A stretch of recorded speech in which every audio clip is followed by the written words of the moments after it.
All right, so this is going to be just a real quick overview of the marketing plan. This is something that I had promised a couple times now, and thought you should be getting to the point now where you're thinking seriously about the marketing plan. You've probably done some research, maybe some secondary research, maybe some of you have done some primary research.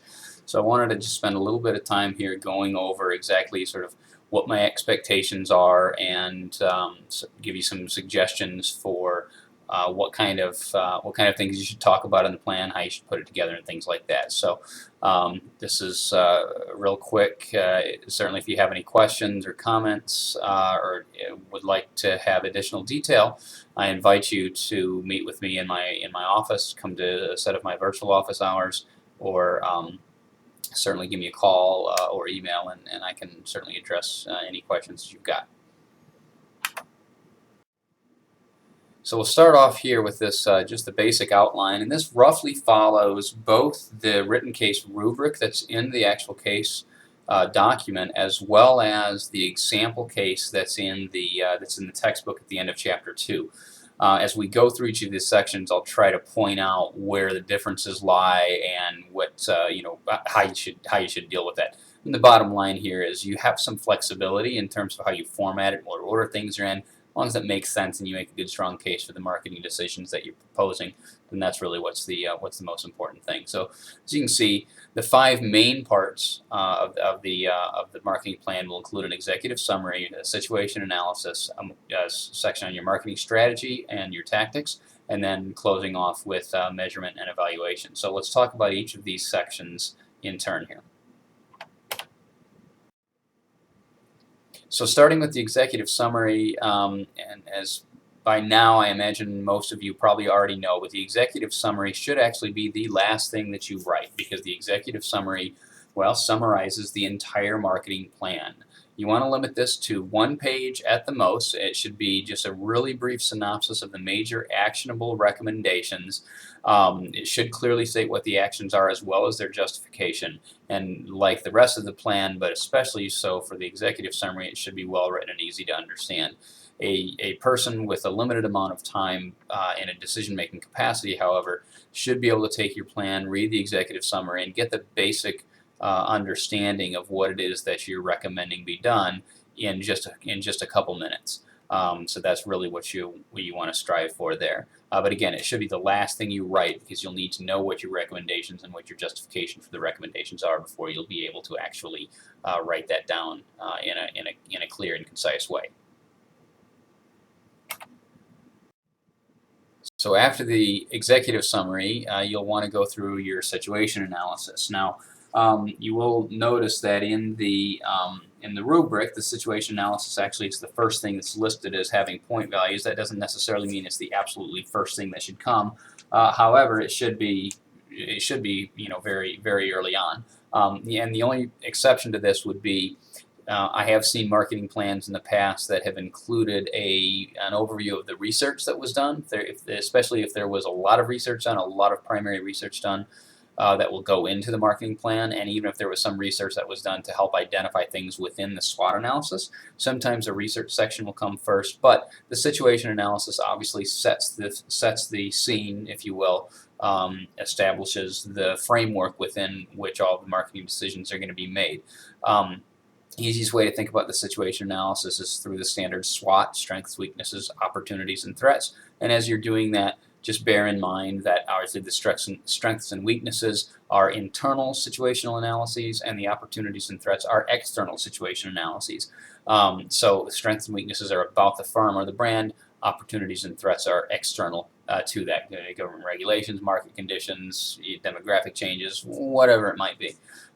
So that's the situation analysis. I've had a couple people ask if it was okay to do the SWOT analysis as a simply a bulleted list, and I believe in the example plan in the textbook they sort of do that, and I'm okay with that. Just beware that when you write your situation analysis, it does need to be detailed enough so that when you make recommendations later on, it's easy for me to see how that recommendation makes sense given the situation. So if you give me just a real brief half a sentence on the company's strengths, and then you make a big deal about how the firm's say distribution network is either you're going to really going to capitalize on that to launch new brands or something like that.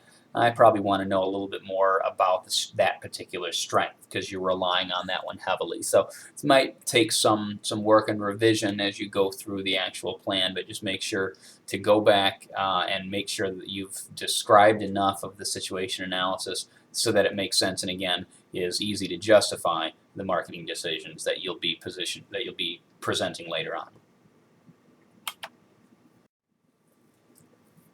So once you've established the situation, then you can start talking about your marketing strategy.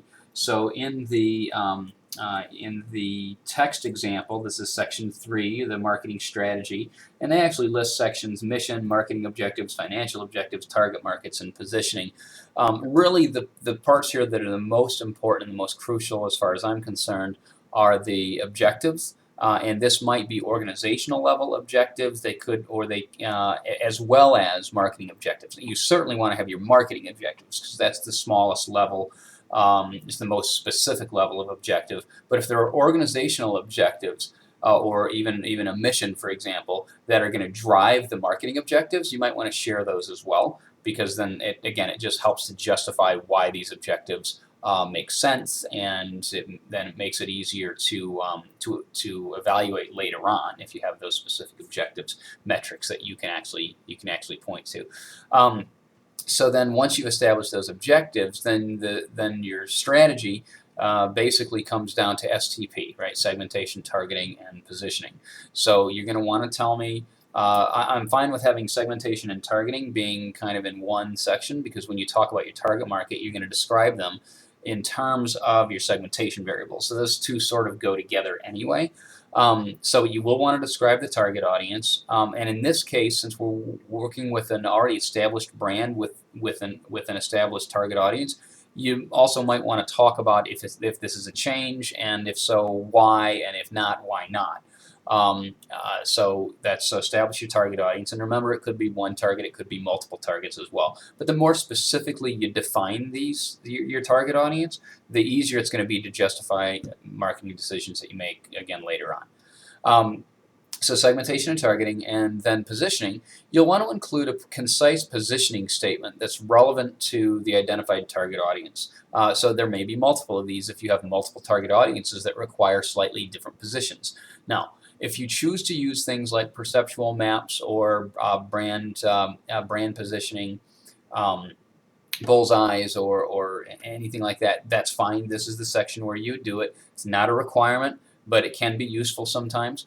And I will say, though, that a lot of the time some of your research will play a role here into your selection of the audience, or in identifying maybe current position versus desired new position, things like that. Make sure you present those alongside your strategic decisions, any research that feeds into these. And we'll talk a little bit more about research here in just a little bit. All right, so next up is your marketing tactics, and this part is, while I say easy, it's not necessarily simple.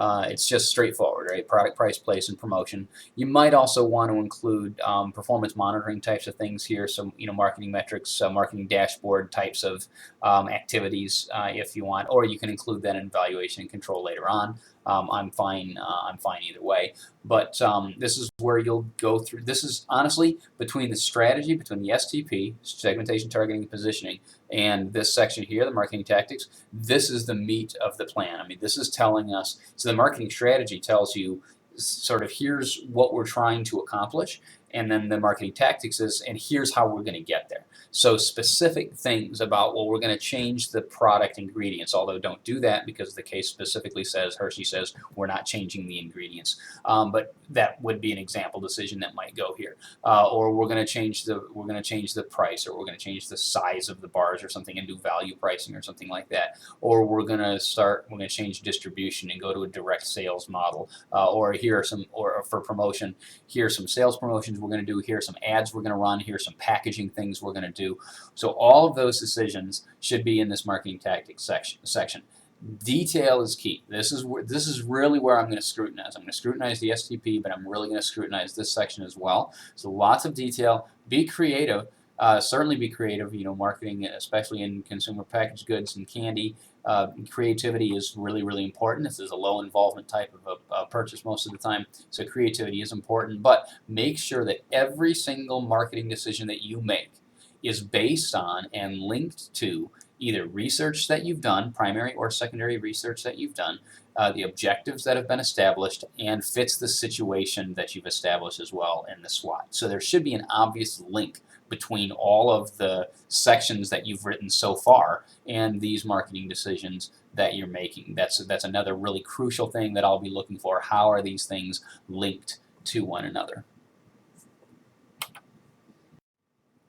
And then the final section is the measurement and evaluation, and this is not as crucial, but it establishes mechanisms by which you or people that are implementing the plan will be able to look back at the plan and say, okay, did we accomplish what we intended to?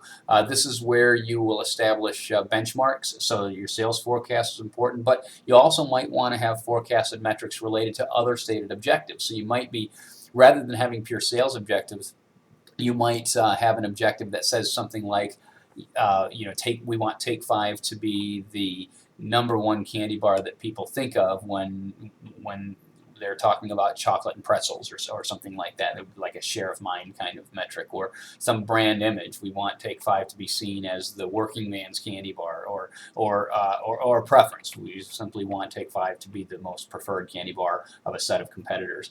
So whatever, I'm not saying that any or all of those are right measurements. I'm saying those are example measurements that you might use depending on what objectives you stated, or depending on what your actual strategic and tactical decisions were. This is where you'll present, here's how we'll know, here are benchmarks, go back to your objectives, here's how we're going to measure performance on these objectives. So that'll be included in this section. And that essentially closes out the marketing plan. Now, I wanted to talk, as I said before, I'm going to talk a little bit about how you're going to use your research. So you'll notice that in the rubric, there's a quote-unquote section of the rubric. One of the elements that you're graded on is the marketing research, and it literally says primary research pertaining to the project, and that's 40 points. It's not an insignificant part of the project, even though it's not a part of the marketing plan necessarily. What I'm looking for here is that you have done some primary research, and you've probably done some secondary research as well, but more I'm looking for, how did you use it? I'm looking for the quality of the research, as well as how did it play into the decisions, either strategic or tactical, that you made. So there's a couple different ways you can do this. So you can just sort of weave in a discussion of the research that you've done into your strategic or tactical sections, or if you want to, if you think it's substantial enough, you can create a standalone section of the marketing plan where you can talk about the research, you can establish the methodology, okay, here's what we did, and here are some of the things that we found, so that later on it makes maybe a little more sense, or it's a little easier to talk about, but you're still going to want to weave in the research to those sections, to the strategic and tactical sections later on. So what I'm saying here is that having a marketing research section doesn't mean that you can not then talk about research again after that. You still has to be, your strategic and tactical decisions still have to be linked to, and when I say linked to, I don't mean in some metaphysical sense. I mean actually you have to say, for example, in the pricing section, our research found that 32% of our target audience believes that candy bars are overpriced. Therefore, we're going to do X, Y, and Z. Even if you made that statement before in a standalone research section. So just make sure those links are very, very important.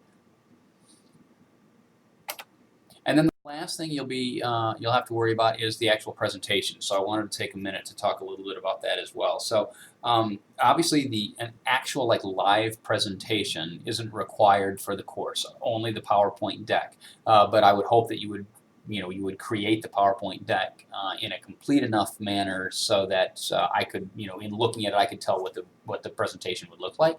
You do have the option, however, of presenting quote-unquote live by the recording video of a presentation, you presenting this plan, or by doing a voiceover PowerPoint, kind of like you're listening to right now.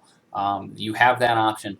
It's not extra points just by default for doing an actual presentation, but the advantage is that sometimes it's a little bit easier to encourage understanding of what the points are if you actually are able to talk through it and actually present it in a more live presentation type format. So again, it's not necessary and it's not extra credit, but if you feel like the plan will be better understood, the presentation, the PowerPoint deck will make more sense or will be easier to understand if there's narration or if there's video presentation along with it, then you can do that, and it may help the grade if it does make it easier to understand.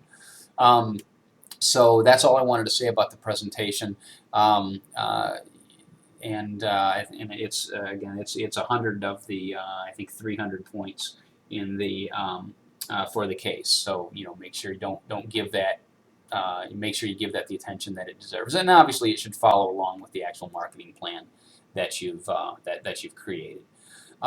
So that's all I've got for the marketing plan. Certainly, as I always say, if you've got any questions, feel free to email, call, stop by, or join me in one of my Zoom virtual office hour sessions that I'll be trying to host more of in the future.